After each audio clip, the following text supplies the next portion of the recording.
What's the story about Bicester Village and global networks of money laundering? Particularly for Chinese money laundering gangs, it is very difficult for them to move money between China and other countries because of the restrictions that the Chinese government puts on moving money out of China. You can't move more than $50,000 in a year out of China. So they have created a separate, parallel underground financial system that allows this movement of extensive amounts of value in and out of China unhindered via the trade network.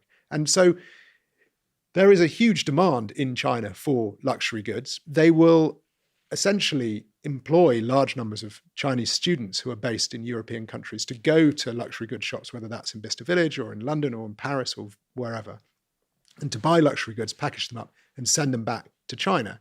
Now, where do they get the money from to do that if they can't get money out of China? Well, they have a service with drugs gangs who generate a lot of cash. And that cash is then handed over to collectors. The students pay it into their bank accounts and then go and buy stuff in Bicester Village, or they might just buy it with cash.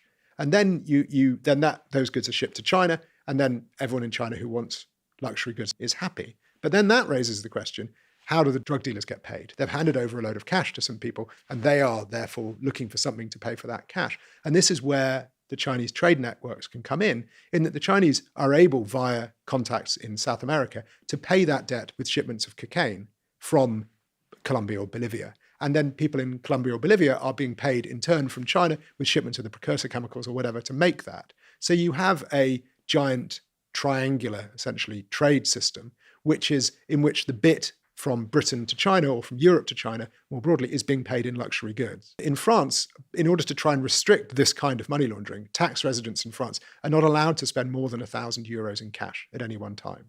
But that doesn't apply to people who aren't tax resident.